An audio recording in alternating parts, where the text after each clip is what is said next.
xaar sax ñaari at parce que sama non dañuy waxtaan dafa ndànk dañ doon wax dañuy waxtaan ci télé laa nekk àddina may déglu du ma neex ci sama biir xol parce que mi ngi dem di takki keneen parce que noonu la yàlla bindee doomu aadama mais jullit laa damay xam ne lii yàllaa ko dogal ci sama kaw ma daal di koy nangu muñ ko ngir yàlla. yaa Seyda d'accord nga aussi que du obligation muñ boobu nga ma muñal may ma papa. d'accord nga tamit que muñ bi nga ma bëgg obligé du obligation d'autant plus que polygamie boobu du obligation. d'accord léegi d'accord nga ci. xam nga fan la nekk obligation ci yow. waaw dama lay laaj xam nga fan la nekk farata ci yow. bi ko sa jëkkër defee. non dama ne maa ngi ñëw dama ne. d'accord dama ne. polygamie bi d'abord du obligation. waaw maanaam du force donc bëggal du force. bu ko neexee góor ko mu def ko bu ko neexee mu monogame bu ko neexee du ko def d'accord man jigéen bi tamit dama bëgg xam. ndax diine may na ma bëgg sama jëkkër ba bëgg ko pour man kese. d'accord xam nga d'accord naa li nga wax mën na nekk. mën nga damay laaj ndax diine may na ma ko. may na la ko kay sama jëkkër ba bëgg ko kay pour ni ko bul takk ñaareel. non waxuma bul takk egguma ci di ko tere. non dama ne. bu takkee. waxuma duma ne ko bul takk de. je veux être clair. d'accord la muy def ak li mu dul def. loolu du man maay porter ay choix. je parle de ma personne. d'accord muy man Sophie Gueye. ndax diine may na ma am droit bëgg sama jëkkër pour man kese. waaw may na la ko wala mayu ma ko. léegi may na la ko da nga ni ma waa ji su takkee ñaareel est-ce que moom xam nga am na droit takk ñaareel. xam nga du force. est-ce que force la pour yow nga muñ xam nga laaj nga ma loolu. man la bis bu takkee ñaareel rek yow yat wi day daal di dal sa kaw.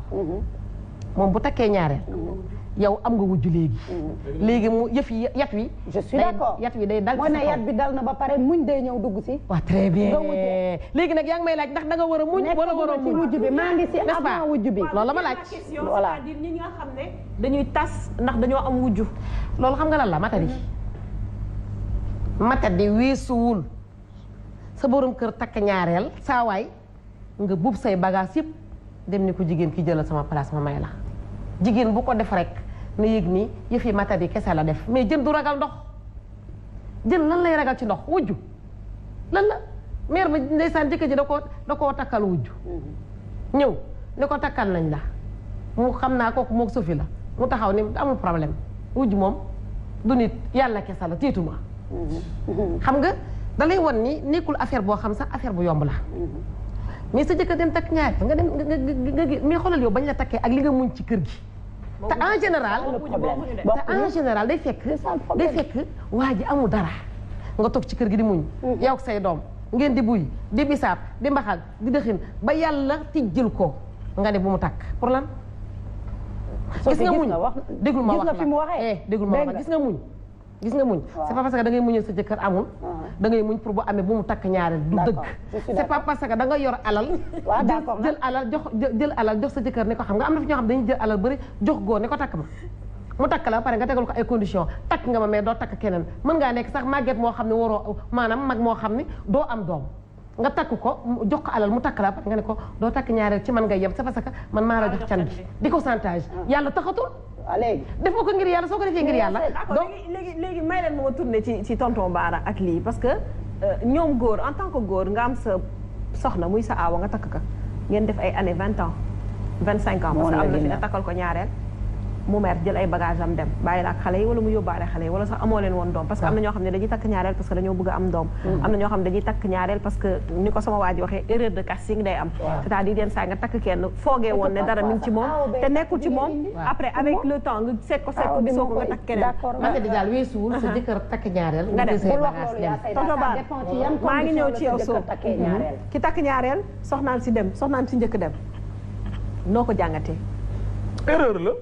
ndax léeg-léeg gaa ñi dañuy takk ñaareel pour yar seen aawo fekk mi ngi doon nelaw ñu bëgg mu déclenché wu pour yeewu électrochoc boobu il suffit que moom yeewu na fu ne dem na fa ne dañ maa takkal wujj ñu di ko kobasanteeg di ko wokkante xëy na bu defaroo rek ñu bàyyi wujj woon moom xamul ne kee dafa nopp kële ba takk ko amu ci benn garantie xamul ne daf ko takk pour yar ko moom amu ci benn garantie na toog defaraat toogaayam wan ko nag ne ko nag fu ndox daan taaboo dama fekk fa tepp-tepp 25 ans la bëgg kon bëggoon na la léegi fan la mbëggeel gi dem ba mu bëgg faa xajal leneen te yow ay doom rax ci yàggaay rax ci wëllëre rax ci lu ne rax ci kon mënu laa bañ léegi nag bu fekkee ne takk na keneen rek yow taxawul defaru nekk ci sa waru gaay yi jëkkër ak jabar ja nga nekkoon boobu ba léegi amu ci dara lu lay dab amu ci dara lu lay dab looy rus a def wala looy rëyee def parce que def nga ko depuis 25 ans yaa ngi moom kon nag départal rek nga xool boo dawee tuuti rek mën naa am kële rocceeku gis nga duubul lii xew nga gis ku koy bàkkoo fekk na ñi ko njëkk a def mooy ñi njëkk a divorcé duubul lii mooy la yu rëy yi daal yu rëy yi man duubul lii laa yor fekk ne xamoo lu xew yenn saa ñu ne la 3 places am na ñoo xam ne tas nañu mënuñoo génn kër gi tas nañu famille bi dañ koy yëg ak njëkk yi tas nañu noon yi seen jëkkër mënalu leen dara parce que ëppaleetu leen ci kër gi am nañ fi njaboot ba am fi ay doom yu sëy yu mag ñu duubul li bu gudd jotee ñu fam njëgënaay doxale ci diggante bi kooka bàyyi na waaja parce que waaja daf ko takkal wujju mais rus naa wuti beneen néeg bu demee dëkk ci beneen néeg rek ñun ñu comprendre bu fekkee nag wujj bi dafa sëy si ci biir kër gi mën na wut beneen néeg te gaa ñi dañoo mën a jeng bu ñaareel bi moomee ñu bàyyi mu dugg ndànk bu aaw bi moomee ñu ne kuy laal sama bunt kokkan la rek mu daw yoo lekku ndànk daw ndax day rus day bañ ñu ne mag la ma ngay dugg ci néeg jëkkër jaa gi demee noonu mais bu dee ñaareel bi la nag mu noppi ñaareel bi dugg si système yu bon yooyu am na ci koo xam ne kii xale 19 ans la takk pendant 40 ans ba muy am 60 ans musique du dox ci këram. musique. il n'en est pas question. dem jàkka ji timis takk ñaareel dem jàkka ji timis ñëw dégg musique bu saf sap ci ëttu kër gi rek mu daw ñëw som kër gi ko kan la ana kuy taal rajo bi kan ma koy doom ji aawo ji doomu jànq ji daw kar ko ne ko papa sama tante la mu ne ko wàññi ko tuuti ne ko wàññi tuuti parce que simplement andi na xale bu ndaw ci kër gi principe am yëpp naaw na. dëgg la ko takk xale ko. mënoo ci dara. xam nga lu tax buy xale bi dem. bu subaa doom ji làqatu baara mbay doom ji fekkee jëf jooju. doom ji sax dafa ànd ak ñaareelu papa ji parce que moromam la. lu mu bëgg ci ñaareel bi lay jaar papa ji defal ko. mais danger bi mooy aaw bi moom mi ngi xool di xaar bu xale bi demee ba nu jox paa bi wàllam ci nag bi. d'accord mais tonton Bara danañ ko yar danañ ko tegkaat place am. fi nga nekk noonu dafa am importance c'est-à-dire wujjee ak koo xam ne presque da nga ko mag bu bëri parce que dañ naan d'habitude jabar sooy takk ñaar ba ñett ba ñeent da nga koy nef c'est pour que ñoom ñaar peut-être ñu mën a defante mais boo amee koo xam ne mag na sa ñaareel 20 ans wala ñu magantee at yoo xam ne kii bu defee short kee mënatul sax sol tubéy pantalon bu gudd sax mënu ko sol donc kee ma ngay defanteeg moom ci loo xam ne mënu ko cee fekk si te loolu dañ koy gis Sénégal bu bëri mag yi dañ koy def bëgg rajeunir mais en même temps ñu ngi sonal ki nga xam ne mooy mère ba ca kër ga ba day xëy rek daal di làkku parce que la muy dund ci biir xolam moo ko xam te mu ngi muñ nax ay doomam yi nekk ci biir kër gi te muñ doo gis ba ab mère mu naan day fay parce que dafa am wujj mais loolu bëri na ci société bi bëri na fii l'islam bañu ko mais moral xanaa parce que quand même yow jigéen bu dee sa jëkkër nekk naa yow 40 ans takkalu la wujj mu xëy takk ku mu mën a takk ci àdduna war ngaa mën a gore ku mu mën a takk rek war nga kaa mën a muñ boot ko rogganti ko nekk ak moom décalage boobu nga xam ne dafa am mais xale moom nga mën a yónni 3e étage aaw bi mënu ko xale moom nga mën a yónni bitig ba moom nga mën a yónni pharmacie am na yoo xam ne mënoo ko yónni sa doom de sa doom bu jigéen ak sa doom bu góor déedéet mais mën nga ko yónni sa jabar presque sa géatrie lay liggéeyee sage-femme la le restant de ta vie yow xale bu ndaw moo ko mën moo lay jox say doom moo lay piqûre moo lay yee moo lay couche boo ko soxlaa dafa bari rôle yu mu war a mën a jouer en tant que jabar te jabar dafa am intimité par rapport ak góor gu jigéen ju ndaw nangu même baay ak doom sax li jigéen ju ndaw mënal baayam ci intimité góor mënul ko baayam mais tonton Bara sëyu intérêt yooyu mooy lan parce que ñun yéen da ngeen ñu doon def nañ fi tem ne jigéen warul sëy intérêt financièrement mais intérêt bëri na façon donc yéen da ngeen di takk par intérêt quoi parce que kii mënal na ma lii mënal na ma la waaw dañu ne yaa Seyda wax na ko léegi man kaana laay yàlla mi am lépp mën lépp xam ñëpp moom ñëpp ku ko nekkul du la nekkal. ci man kaana moomu laa leen yéen lan moo tax kaana gi moom heure boo leen ko kaanaa rek da ngeen di jël kaana li leen arrangé ci diine gi am lépp di ko kaana di ko li laaj xam lépp moom ñëpp am lépp am doole lépp ku ko nekkul du la nekkal. Sophie xam nga lu ma jaaxal si ñii xam nga lu ma jaaxal si ñii lu leen arrangé si diine bi kese la ñuy indi di tey c'est-à-dire man kaana maanaam boo fi nekkalee yàlla loolu nekkinu yàlla c'est spirituel soo ma fi nekkalee ma nekkal la fi c'est spirituel tonton Bara question bi ma la posé c'est simple dañ fi def thème di wax ne choix wu jigéen waruñu ko basé ci intérêt matérialisme jigéen da ngay sëy te yàlla tax kon góor doo fat sa soxna te yàlla rek a tax da ngay taxaw di xool ne kii bu ma amee 60 ans war naa ko yóbbu pharmacie kii bu ma ko takkee kii màgget na ba pare ay weenam daanu na c'est que tu sais maanaam ndax loolu maanaam sëy mariage li ko lal le pourquoi deux personnes s'unissent war a mën a am njaboot ak yooyu bu ñu defee tour de table j'ai l'impression tant que yaa say daa ngi wax wujje naan ñëw bees tàq maanaam le décor le paraître dafa dem ba jël dessus ci li nga xam ne mooy faratay sëy nga jàpp sa soxna jàpp ko te maanaam ki nga jox exemple maa ngi ñëw Sophie elle se contredit góor sëy na ak doo ma contredire loo ah heureusement que dégg naa français comme yow ma ne je répète ma ni yow yéen a ñuy wax ne jigéen du sëy par intérêt financier li ma fi dégg yëpp ci tour plateau bi ci lit pourquoi nga war a takk deuxième femme ak yooyu intérêt góor la quelle est la différence entre ces deux intérêts là su lay wax ne la jigéen warul sëy ndax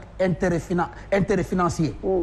moo di bu fekkee ne alal ji mooy primé sëy bi ak mbëggeel gi loolu la ñu wax Sophie li ñuy wax dañ koy xam di ko assumer réponds-moi ma avancé tonton Bara laa doon waxal waaw dama ne wax nga sànq sa biir yi wax ne il n'y a pas que l'amour jigéen dafay takk dugg ci yow yaa wax sànq sa biir yi wax dama lay répéter dafay am projet de mariage étudier ki muy dugal teg moom pour njaboot gi siy juddu du intérêt njaboot foo ma sa gis lu amul intérêt fan pare nga parewuma dama lay bàyyi nga yeggal rek waaye parewuma parce que damay waxaat donc ba tey intérêt yooyu da nga ko jàpp def ko intérêt partagé tonton Bara fi ma doon dem c'est simple comme bonjour le mariage va au-delà parce que ma nekk xale ma nekk mag au-delà de tous ces paraîtres là rafet na mel na nii lii moo tax ma takk ko le mariage va au-delà de ça parce que je répète encore une fois sëy li ciy topp moo tax yéen ñaar seeni bonus ñi ngi koy natt ci ku góor ki nee nañ ku jigéen ki bu ko jëkkëram nan lañ ko waxee bu ko jëkkëram ni ko kontaan naa ci yow mën na ci dem àjjana mais yéen ñaar seen intérêt commun bi moom mooy njaboot bi maintenant si tu te bases yow si tard comment mais intérêt quand même moom maa ngi ci intérêt waaw dama ni génnuma intérêt de dama naan leen rek ne li ngeen fi waxoon ni intérêt la waroon ngeen yéen tamit yenn góor di ru sa takk soxna ngir ne ay mën na ma demal pharmacie mën na ma yéegal étage da ngay takk soxna parce que da nga ko bëgg da ngay takk soxna tey yàlla tax foofu laay waxee parce que le mariage va au-delà de ces paraîtres là yi ngeen def autour de plateau bi sama question bi tonton moo doon en fait base du mariage ñaar ñuy sëy que ça soit polygame wala nga nekk monogame ndax maanaam sa soxna bi ngay fat si sa biir kër amul ci yow walla am ci wàllu boo xamante ni war a mën a xool ci moom sax ba doo takk ñaareel. waaw loolu rek laay laajte. waaw dafa am loo xam ne nag aawa dana dem ba nekk ndey. ni ko yàlla bindee. ci am doom yi muy am doom. ak tànk yeeg la mu daj. te wasin dafa metti ay yoon. dana dem ba toog ci canapé bi di diligenter rek la mën. ci biir loolu itam dina am lu góor gi soxla nga xam ne day dem. di dox des fois sax day takk dàllam dawi dëgg la te moom mère bi deful loolu li ni magante li ci ëpp ku góor kay mag mais teewul mère bi fi mu toog physiquement ku góor kay gën a taxaw xaw naa mën a presque mel ne ku xaw a mage daal pour beaucoup de respect kooku itam am na yoo xam ne mënu leen ko séqati bu ngeen ko bëggee séq dana metti ci condition yu bizarre lay doon moom sax moo naan la waaye régleel may man sa yi weesu naa ko mën moom même loolu la lay wax ñu bàyyi nag kon nga am possibilité wut la ma waxoon ca commencement ba ne la soo fa ëndee ku ndaw itam na xam ne kii yaayam la na ko jox respect bu dul yaayam wujjam la na ko jox respect wu mag bokk na koy déglu góor gi kat bëggul lii wàññil sa xorom si góor gi kat bëggul lee defal nii defal naa loola lu kële jur rek kii toog maamam lay doon moom mère bi maamam lay doon dana mën a cotiser kee te dana leen mën a bokk boot te mag dafa bari pexe. yow xale yi léegi ngay wax de tonton Bara xale yi léegi du ñu bàyyi mère yi sax ñu meeroo leen. dañuy naxante bootu ci gannaaw mère bi di ko nax sax di lekk xaalisam paa bi itam day kontaan yéen a ngi comploter ci sama kaw ngeen jëm waa lan ngeen bëggati donc loolu noonu avantage yooyu góor gi di ko mën a xool ba mën a takk xale bu gën a ndawe na nite moom itam ba du jeng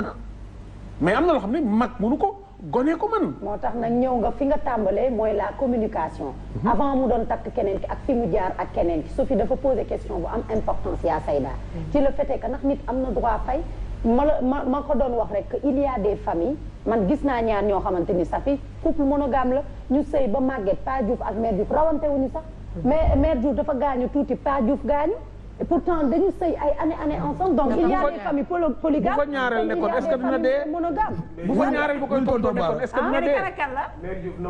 Mère Diouf ndeysaan maamu Khadija Aziz Bara mais c'est vrai c'est un truc qui m'a marqué daf ma marqué non déedéet wallahi azim télé laa nekk ki may wax ni maam la ci soxna ku sëñ Aziz di deñ non waruma ko yaa Sayda il faut d'un tout pour faire d'une société munoo wax ba dëkk bi du am ay polygame am ay monogame munuma fi wax ba góor yi duñu takk ñeenti jabar ñi ko bëgg munuma fi wax ba munoo wax ba monogame yi duñu nekk monogame je veux juste dire que c'est une question de choix mais choix yi nañ ko teg ci rafetal diine moo gën a bëgg rafetal ñëw rek sëf jigéen benn jigéen ci kaw jigéen boo xam ne daf la sëy ay ati at xamoo réaction bu mën a am na jigéen yoo xam ne fay baaxul du lu rafet divorce bi bokk na ci li yàlla gën a daganal mais gën ko sit mais ak i anamam am na ñoo xam ne rafetal culturellement ak ci diine dafa rafet. gis nga question bi nga laaj Bara. mais takk sa jabar mu sëy la ay at nga ñëw rek indi deuxième femme mu lëmbat ya kër gi. waaw wuy ma question bi nga laaj Bara ci mag bu takk xale Bara tontu na lu am solo mag ñu njëkk sax dañ daan def bu ñu gisee seen xarit bii kat ndeysaan ndax jigéen nag ni ko yàlla bindee day dem ba toll foo xam ni dañuy jàngale ñu baal ñu dootul soxla borom këram. loolu jigéen mooy njëkk a démissionné ci sëy démission bi nag ay wax la maanaam jigéen dina toll foo xam ni maanaam dootul soxla borom këram dana nekk nag ci sëy bi nekk di julli di wérd di jaamu yàlla mais soxla yi néeg moom soxla néeg pour mu leer soxlaatul borom këram te borom këram am na âge boo xam ni mais war na am xale boo xam ni am 30 ans war na mën a takk sax ko am 25 ans léegi est-ce que kooku may nañ ko donte parfois dañuy wax ni diine nangu na ko mais xel daf ko naan l'islam lu mu wax ni lii dagan na yàlla ni lii dagan na amul lu ci nit di tegati. mais ku góor gi su amee droit moo la takkoon tegale ci kër gi heure bii la soxla ñaareel nekk nag yow 40 ans sa dara manqué wu heure bii la soxla ñaareel mu gis kii nopp na ko te bu àndul ak moom dafay njaaloo ji mais duñu xool ndax yow mag nga wala xale nga da koy dem jël indi ci kër gi. d'accord mu des nag xëy na ni xale bi di nekkee ci kër gi ak yow mag mi ni ngay nekkee ci kër gi parce que xale mën naa ñëw sax yaru mag mi lànk. loolu ki bëgg ko fii doo loolu ki bëgg takk ñaareel parce que soxnaam mënatul la ki bëgg takk la. non xam nga man yow say piège du ma ci daanu xam naa la. c'est pas non du piège dama ne ki bëgg yaa ma ko wax du piège soxla ma piège da nga ni ki bëgg takk soxna la du question même bu nekkee dem na sax ba soxna si mënatu ko mënatul yëfi àdduna moom yëfi àdduna la bëgg soxna la bëgg pour di ànd ak moom comme ni ko yàlla mayee am na droit dem takk indi ci kër gi di ànd ak moom ndax kii mënatul d'accord mën na nekk moo gën muy ñàkk fayda ci koñ bi daal kooku tamit amul obligation takk du moment où bëgg na ko d'accord naa soxnaan d'accord ci ak moom mais amul obligation et généralement je le dis ci dëkk bi laa nekk gis naa ne lu ci ëpp ci paa yooyu ak mère yooyu ngeen di jox exemple dañuy boolendoo âge teel a sëy màggandoo ba paa bi ci boppam sax moo dul talati ay affaire de sànjaay ni ko papa di waxee. d'accord tonton Bara ñu ñëw ci inconvénients yi inconvénients yu nga xam ne sànq laaj naa yaa Seyda lan mooy avantage yu am wujju inconvénients yi aussi war nañ ci mën a ñëw bari na inconvénient boo takkee wujju boo takkalee sa aawa wujju te teeloo koo def boo ko teelee def moom danañ defante danañ xuloo xeex mais danañ xaritoo seeni doom yi danañ maase duñu xam kan moo jur kan bu demee ba nekk mag day nekk benn mais li xew léegi am yéene yi fas yéene bañ a ñaareel di jaar à côté di def sa yu sew ba mujj lislaam dab la ak sa conscience nga xëy ne nag fasatuma da yéene def yooyu yëpp damay takk léegi ñii def ko takku suuf ñii def ko takku kaw te takku suuf kat aawa yëg na ko de daane patak moom dafa wujje suuf noppi jàpp njaamuram parce que mënoo am góor muy fanaan àll di yendu àll di defi plan ki pexe boo dikkee nga xam état physique am xam bu defee amour état am dañuy xool torsion yi lu ne la ñuy vérifier xam nañ foo jaar ak foo jaarul jigéen ñi dofuñu c'est vrai kon boo yoree jabar feneen sa aawa xam na ko day noppi nag ndax sagam dof lu jouer le jeu rek kooku noonu inconvénient wu décalage d'âge bi nga xam ne mën naa am ci moom ak ki nga ko takkal dana indi lii nu wax léegi dafa nangu sama jëkkër da koy solal ay pantalon léegi xàmmeetuma ko day monté paa bi teg bloc yi di def ay ensemble am na ci ñoo xam ne dañu yor di sol casquette di sol ay polo am na ci ñoo xam ne dañu yor seen oto deuxième salon benn garde-robe bu ndikkee ba ci dawukaay bi nga yaakaar ne dañuy daw du ñàkk de da ngay gis benn 4x4 bu gaare ubbi biteel naan tëjaat summi yëre yi wolof yi wallaay sol yëre yi tubaab yi xëcc casquette tëjaat maalam nga ni daa day woon ba ñëw fekk takku fa mais nu muy changé ba mën a dem ci ñaareel bi kese la ci jublu bu dikkee bonde defu gone ñu yaatal ko bu paree foofu ñaari fanam buy demaat corniche ubbiwaat maalam solaat xaftaan yi dikkaat génnee kurus watiisu 2 jours 3 jours xaw a bejjaaw bu sew boobu xaw a génn mu ñëw yarulu magal foofa tuuti di ko naxe maire bi pour bëgg jàmm donc inconvénient bi nga xam ne mooy décalage bi. ma ne pour man wujje jigéen ñi rek ay ut stratégie nag te góor yi. déedéet góor ñi ñooy bëgg a rey jigéen ñi. dama ne la góor ñi buñ ko mënoon du am danger. mais góor ñi ñoo ko mënul. ñoo ko li yàlla gis nga li waa ji wax ne jullit yi est-ce que danoo def loolu ci yeneen religion yi est-ce que def nañu alxuraan wax na affaire wujje yàlla am na nu mu ko posé benn question. parce qu'il n'a pas compris yàlla dafa def épreuve ne na ngeen dem mag am lu mu ci gagale def épreuve ne na ngeen koor woor leen 30 jours 29 28 yéen a xam jox ay ndigalam de ne maa koy surveiller maa koy fay parce que mën ngaa tëju sa néeg naan ba màndi épreuve yooyu nag noonu la ci boolee takk leen ñaar ba ñett ba ñeent su ngeen ko mënul ngeen yem ci benn xam nga gars yi nee yàlla ñaar la tàmbalee yàlla ci ñaar la tàmbalee mais wax na benn ca fin ba su ngeen ko mënul ngeen yem ci benn waaw kon nag ndax nga naan ci ñaar la tàmbalee ndax parce que wooyee yow bëgg ngaa takk ñaar parce que jeeg jaa ngi nii woo nañ la conférence fay nañ la il faut nga waxal leen lu leen neex donc noonu nga xam ne daf ko defee épreuve dafa xam ne défi la ku ko réussir da lay yóbbu àjjana jigéen ju ko réussir da lay yóbbu àjjana ab kale la bu mu teg na le moo tax mu bàyyi lu ci biir léegi nag góor ñi mënuñu ko fii ci Sénégal mënuñu ko jigéen ñaa ngi koy jéem mënuñu ko suñ demee ba ci biir bu ma la gisati sa néegu tànt loo fa daan naan soow yow de la fay rey bis sa biir dana ma sa xotteeku inconvénient ngi noonu tàmbali nga monter xale bi contre tantam xale bi day dem ba conscientiser wu naan mais sama kër tànt naan soow sama yaay di ma tere mbaalu xew te mooy togg ci lenn cin indi taaj ci ëtt bi ñëpp bokk lekk tey ma dugg ci néegam mu may ma soow sama yaay ne ma lu tax ngay naan soow aha wu jële ba nag day wéy de gis nga xale yu ndaw yi ngeen jur yi nga jur ak yi kii jur bu ndawee tuuti ba am 16 17 ans xarit la ñuy doon amul problème bu seen yaay ak seen tante di xuloo ñu nga fële di fo mais tuuti rek 20 ans 30 ans ñu tàmbali sa yaay boo ni koo allo bu la waxul ci wujjam amu leen débat yéen ñaar ci wujj wi rek la lay mën a wax yow itam yaa ngi ci doomi wujj wi ndax divorcé nanu ndax ña ngay sëy jëkkër jël ko doon dóor waa diw moom ci lu mu nekk yaa ngay wujje ci say doomi bàyyi inconvénients yu bari yooyu tax na ba ñun mënuñu ko bu doon ay jullit nag jullit àqan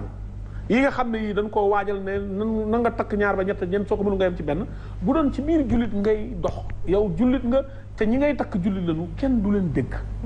ragal yàlla moo ci jiitu danañ ci lal lu ne ndagam yaa ko wax léegi jigéen ñu baax ñooñu sunu yaay yooyu nga xam ne ñoo gën ñëpp ndagam ñooy dem ba naan yonent bi dakkaande ngay xeeñ ndax jalousie parce que kële bàjjanam andil na ko lem mu xaw yonent bi dafa mën teraanga lem jaa tax mu naaje mu bañ faa teel a jóge 9 heures la daan génn ñu jox ko lem 8 heures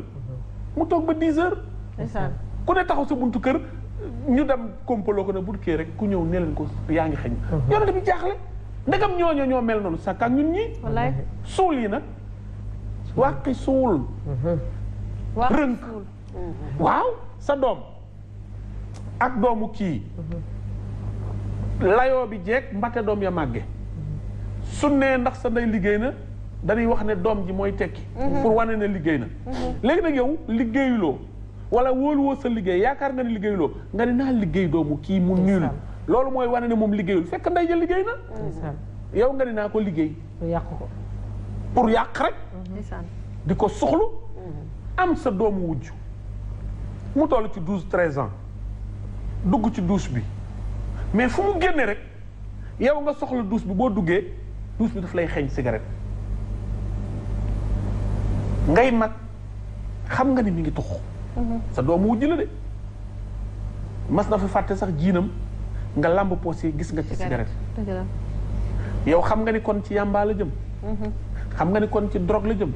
xam nga ni kon ci dof ci koñ bi di sànni ay xeer la jëm yow loolu moo la gënal déedéet mi ngi xeeñ cigarette wool papa ji ba mu ñëw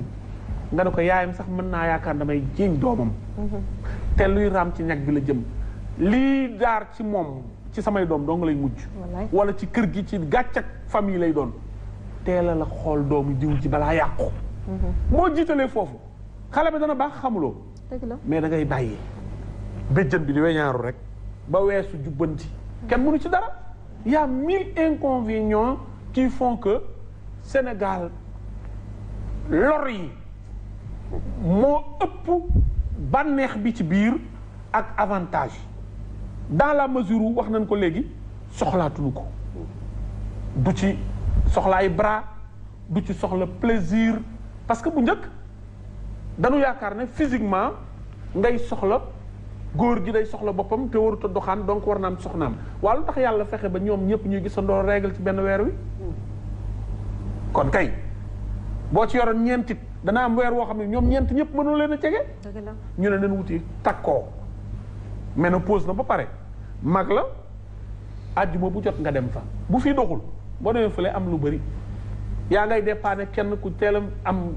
problème jëkkëram teel naa nekk ku gaañu moom veuve la wala divorcé na mais nga takk ko au moins boo naree jaaxle nga dem soulager wu foofu xam nga loolu lu ñu ci jublu bañ nga mooy bañ ngay taxawaalu su fekkee dem nga ba sa jabar lu mu mage bala yaa say daa wax mi ngi ci diggante ay ménopause mi ngi ci ay chaleur mi ngi ci ay douleur diggante beeg yëkkati beeg tëral beeg fitna yooyu sax weesale na yaram bëggatu ko au lieu ngay topp bopp koñ bi yor sa oto di xale yu ndaw yi di leen jënd li hamburger di leen yóbbu di taxawaalu mais takkal keneen bu la tëë nga takk keneen bu la tëë nga takkoo loolu lépp li ci bañ rek mooy njaaloo bi rek dëgg la voilà dëgg la Vito incha allah d'abord damay wax ne muñ ci ñaari côté yëpp la ñun buñ ñu gëmloo ne jigéen kese war a muñ ñun muñ gi fexe nañ ba féetale ko ci jigéen kese góor tam dafay muñ jabar juy ménopause ka nga dundal 40 ans boo ko muñul ménopause am seen 40 ans yi amul njëriñ jabar juy gis règle 5 jours wala 6 ngeen dund sëy boo ko mënul muñal loolu seen sëy ban njëriñ la am inconvénients yi nag bi ci gën a garaaw mooy nga takk soxna takk ñeenti jabar nekk kilifa di julli di woor ñëpp xàmmee nga dem aji màkka def yëpp dee dem ba buntu àjjana taxaw yàlla teg sa ñeenti jabar yi ñu taxaw sa kanam muy jël àq ya nga leen ameel di leen jox di jël àq ya di leen jox di jël àq ya di leen jox ba nga kuraas muy jël say bàkkaar muy jël seeni bàkkaar di la jox di jël seeni bàkkaar di la jox ba pare ne la demal safara mooy inconvénient bu ca gën a garaaw ndax ñeenti jabar mën na la dugal safara jéng gi ñuy lam-laamee nii di ko xaw a soulager di ko kiiwa parce que ñun ñëpp nangu nañ ne ñeenti jabar dagan na ñun ñëpp nangu nañ ñeenti jabar dagan na mais condition ya ci la ñuy ci la débat bi nekk boobu ba les 3 heures de temps ñu nekk quelle condition ak kan moo war a takk loolu la ñuy fexe ba génnee ko ne ku ne mën na takk ñeenti jabar ku ne mën na doon polygame loolu kenn du ko newul ñëpp a war a doon polygame boo jëlee ñaari jabar takk leen te mënoo ko boo deewee safara nga jëm parce que di nga nekk foofu di jéng-jéngulu di def ay mbir di féetale kële di jaxase ñii di def lii te yaa Seyda wax nga lu am importance sànq nga ne sa jëkkër boo ko bàyyee day dem kër kële di nga am jotam di nga am jotu 2 jours defaru sa bopp sol ay yére jigéen ñi fu mu toll ni salasuñ defarul wër dépense lañ tal ka leen takk ma ngay dem aya ji feneen dépense bu njaboot ji di lekk sax bàyyi ko ci kër gi ka mu fi bàyyi mooy nekk di taaba dépense bu muy jox dooma pour ñu lekk te moom mu ngi takk ñaari jabar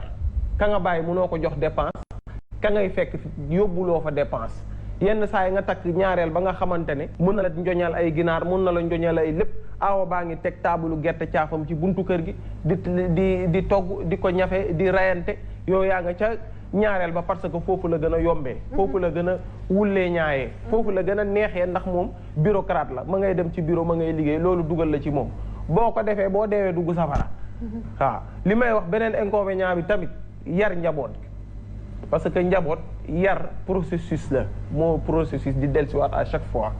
da ngay ñëw ay xale mu am éducation de base nga teg leen yar leen ñu am 40 ans peut-être ñoom tekki seen i dund wala servir la wàcceel la coono yow boo amee ñeenti jabar man je vois bien que ne boo amee benn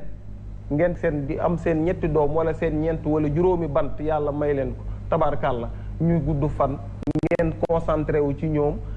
yar leen jàngal leen alxuraan defal leen ba ñu màgg ah dégguma Sophie ah ñoom ñaar dañuy sànni yéen ngi xeex ci suuf ma ne non du kontaan sax parce que man li may wax dama ko gëm li may wax dama ko gëm parce que dañuy wax yokk Seydina Muhammad jur 40 wuyu 40 wuyu laa wax jur benn jullitu ko gën 40 wuyu boo ko juree ñu nekk di gens ci mbedd bi di dóorante ay arrêt di mbëkkante parce que lan seen papa dafa juróon mënul joxe dépense ci kër gi te ñeenti jabar la yoroon jabar yaa ngi ca kër ga di mbëkkante jabar yaa ngi ca kër ga di dóorante jabar yaa ngi ca kër ga di sungufante ba sunguf si sax xajajul ci xetul ci kër gi explosé ci kër gi ganaar ya sax dañuy mbëkkante ci biir kër gi ginaar yi si boppam dañuy xeex di nga dugg kër goo xam ne ginaar yi da ngay fekk ginaar yi di përi ginnaaw di def yu ne fekk sunguf yoo xam ne ganaar yi di cof ci suuf yi di dekk ci sunguf ci la ñuy dem ba mënatuñ ko attan damay gis xoolal ci côté éducation boobu rek laay jël mais may dem tamit ci beneen réussir sa vie côté réussir sa vie réussir sa vie ni ma ko gisee mooy nga am benn jabar yéen ñaar yéen a ngi université takkante ngeen kii indi 100 francs ngeen def kii indi 200 ngeen tabax kër kii indi 25 francs ngeen jënd saako ceeb ngeen di def noonu ba ñu am promotion ci liggéeyam kii am promotion ngeen liggéey ba nekk Pa Diouf ak mère Diouf ngeen dee yàlla are ngeen dem àjjana dajee waat foofu neexaat lépp wulee ñaayaat neexaat waaye bu ku munul jabar ku munul takk ñeenti jabar wax leen ko bu mu ko def amul aaya buñ koy daganalee ba kooku takk ñeenti jabar war ko bu ko takkee rek dem dinañ continuer thème bi incha allah mercredi incha allah à partir de 22h normalement yaa Seyda j'espère que di nga ñëw yeggali lii parce que il faut que ñu yegg sumb bi il faut ñu yeggale ko incha allah mënta ñaax ay ca nga ni matagoo waaw mu ne waxal rek lan ngay ñuy bàyyeel ci thème bi ba mercredi ñu yeggale incha allah d'accord man li may wax rek xama nekkoon fa laa nekkaat ba tey mooy di ñaan sama mbokku jigéen ñi nga xam ne ñu ngi may déglu dama seetaan ci àdduna bi yëpp di leen wax di leen ku ñëw labat leen bëgg leen jël denc leen ngir yàlla ak yonent bi na nga dem sëyi te yàlla rek tax soo manee na nga ko dimbali ci sa man-man bi nga am ngeen jaamu yàlla man loolu laay wax jigéen ñi te yi ci des ñu xam ni ay détails la fii kenn mënut fii olof danaan ko ñeme dañ laa dee mais kenn mënul jàmbaar amul ku nu dimbali rek moo fi am te dara matut waxuma la ak jamono ji nga xam ne moom la ñu nekk rawatina ak jamonoy corona nga xam ne déjà crise dafa am waaye rawatina crise bu borom kër dégg nga xool léegi nag xoolal dégg ma exprimé wu xoolal crise dafa am mais rawatina crise borom kër léegi gis nga ñàkk gi dafa gën a tar dafa gën a metti crise bi wër adduna léegi góor ñi même suñu bëggee sax xolal Sophie duñu man kon jot na jigéen jooju nga mën wax tay mooy jaay taabalam borom këram am koo xam ne bureaucrate la am na salaire bu duun moom taabalam la am di ci jaay orange na ci jaamu yàlla na jaay orange am boobu dundal ci ay njabootam tey ñaan yàlla barkeel ay njabootam ba ëllëg moom tam mu jur ay bureaucrate parce que nag adduna loolu fi nekk yàlla mooy séddale soo nee ko góor ki dem na takk ñaareel dafa am alal dafa lii amul yooyu mooy yàq adduna bi tey am na ñoo xam ne mën nañoo muñ toujours dama koy wax ñi mën a muñ nañu muñ nekk ci sëy bi moo gën ñu nekk ci biti di xaar jëkkër joo xam ne benn jëkkër 3 mois nekk di njaaloo damay wax ni sama papa dana wax naan sama faroo baax sama jëkkër jobon ji na ma gën a sama faroo baax yi kon jigéen ñi nañu nangu nekk ay jullit mais nangu nekk comme par exemple suñu maam yi boo leen gis suñu maam yi ay sacrifice lañ daan def dugg ci góor goo xam ni mais kii amul dara dugg ci góor goo xam ni ku mag la góor gu mag nga sëy ci jaamu yàlla dugg ci góor goo xam ni ndeysaan amul famille nga ñëw fexe ba mu am famille yooyu yu baax la yoo xam ni dañ ko daan def te loolu mooy suñu mbatit bari na nag lu raam ba dugg ci suñu réew toujours damay def alerte dama ne jigéen ñi ko gis góor bu la bëgg te man laa yor ngeen ànd jaamu yàlla bul xool dara dugg ci nga sëy ak moom jaamu yàlla parce que defe naa nag loolu mooy li nga xam ne ëllëg moo lay jox résultat bu bees bu baax waaye toi et moi comme Sophie toi et moi léegi defe naa jeex na léegi góor ñi moom toi et moi embouteillage moo am embouteillage moo am nañ takk la waaw toi et nous nañ takk ñett macha allah mercredi ñu yeggale fi nga xam ne fi lañ nekk so lu yàlla daganal rek daganal heureusement yaa Sayda que toi et moi bi yaa koy bañ suñu borom subhanahu wa ta'ala may na ma bëgg sama jëkkër garde ko man kese waaw dëgg la yàlla na ko am dégg nga amiin yaa rabbi bu leneen ñëwee sax ñu nangu ko nag ay jullit comme ni nga ko waxee bu leneen ñëwee rek yaay boobu ñu muñ ko nangul ko suñu borom beneen bi mooy li ci ëpp solo postulé nañ de li ci postulé de am na ku nekk sama noppi na baax rek jëkkër moom na baax rek mais ki may wax ñaareel la bëgg de soo ñaareel la bëgg sama xol bi àttanu ko non du man nëbbatuwuma dama ne lu ma yàlla daganal du ma ci làqu devant tous les Sénégalais je dis que bu ma bëggee sama borom kër yàlla daganal na ma ko am naa droit garder sama jëkkër lu ma yàlla daganal kañ doo leen ma pression man ba ma nangu ko munta ne waaw ndax kooku moom nag moom moo gën a kawe lépp te ci moom la ñu basé wu donc monogamie ak polygamie yëpp dafa nekk loo xam ne ay droit la ci doomu aadama ay choix la ci doomu aadama mais lépp lu nit def rek yaa Sayda wax na ko tout à l'heure na ko def te yàlla tax maanaam en fait li ñuy gis aujourd'hui inconvénient bi foofu rek laay tëjee concurrence boo xamante ni tey da ngeen a wujje ba seen doom yi juddu di wujje ne beneen inconvénient bi mooy lan njaboot ji nga xam ne tey waykat bi wax na ko jàpp doomu jàmbur liggéey ko ba mu sànku ay waajuram jaaxle loolu moo doon seen yaakaar ba tey mu ngi nii daw na def na taatu neen daw ci digg mbedd bi li bëri con sekk la ay décembre reprendre ko donc tey lu bëri ci société bi bu fekkee ne loolu am na on doit jël mal bi fi mu jóge man maa ne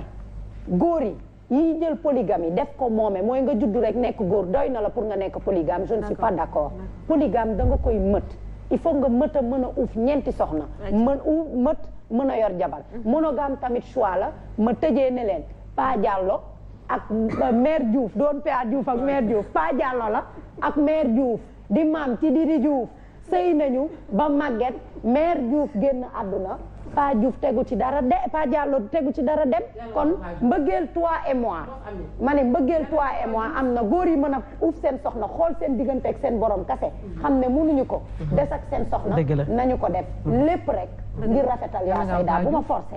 bu ma forcé yaa Sayda bu ma forcé polygamie bi boo ko forcé mënu ma ko sax jërëjëf Mère Gueye kontaan nañu jërëjëf Vito ci moom lay mujjee bu ma wax pros de. maa ngi jégalu. parce que man borom dëkk bii munoo ma woowee Prospère. maa ngi jégalu de ma woowee Vito Gaye. d'accord. de ma woowee Vito Gaye borom dëkk. borom soxna yi. waaw borom dëkk laa wax. waaw soxna itam samay xarit lañ parce que dañ maa bëgg. non borom soxna yi say soxna laa wax. samay lan dina am soxna incha allah. yàggatul dara juste pour wax ñëpp rek ne. réew mi danoo toll fa nga xamante ne dañu koo bëgg a defar ñun ñëpp a bëgg a defar léegi defar gi nag mooy ku ne la nga mën rek na nga ko def la nga mënul bu ci dugg ku la ci jéem a dugal naan la sawaay dugal ci lii ay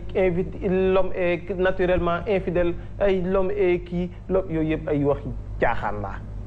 la nga mën na nga ko def te yem ci falaa yem may profité di nuyu Mati Dieng Carter sa magu bopp ma nga États-Unis sama Mati maa ngi lay nuyu gaawal ñibbisi borom bàyyil ba avion yi ubbi di nga xam ne maay sa mag loolu la may wax loolu ak Penda Bacc dañ ci ñaanaale bu ko may dara Mati nekk ci jàmm jóg yàlla baax na